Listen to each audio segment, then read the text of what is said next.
വീട്ടുകാർക്കും പ്രതിശ്രുത വധുവിനും കത്തെഴുതി വെച്ചതിനു ശേഷം കടലിൽ ചാടിയ യുവ എഞ്ചിനീയറുടെ മൃതദേഹം കരക്കടിഞ്ഞു. കാസർഗോഡ് കാഞ്ഞങ്ങാടാണ് വീട്ടുകാർക്കും പ്രതിശ്രുത വധുവിനും കത്തെഴുതി വെച്ചതിനു ശേഷം പ്രണവ് എന്ന 33-കാരൻ കടലിൽ ചാടിയത്. കാഞ്ഞങ്ങാട് സൗത്ത് സ്വദേശിയായ പ്രണവ് എഞ്ചിനീയർ ആയിരുന്നു. ഇന്ന് രാവിലെ 11:30-യോടെയാണ് തൃക്കണ്ണാട് കടലിൽ പ്രണവിന്റെ മൃതദേഹം കണ്ടെത്തിയത്.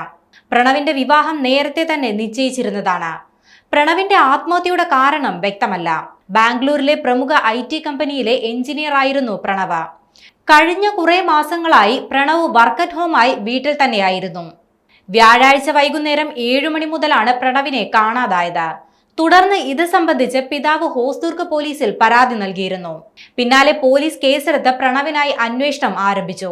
അന്വേഷണം നടക്കുന്നതിനിടയിലാണ് പ്രണവിന്റെ മൊബൈൽ ഫോണും ചെരുപ്പും ആത്മഹത്യാക്കുറിപ്പും ബേക്കൽ കോട്ടയ്ക്ക് സമീപത്ത് നിന്ന് കണ്ടെത്തിയത്. പിന്നീട് പ്രണവിനായി തിരച്ചിൽ നടത്തിയെങ്കിലും ഇന്ന് രാവിലെയോടെ മൃതദേഹം കരക്കടിഞ്ഞതായി കണ്ടെത്തുകയായിരുന്നു.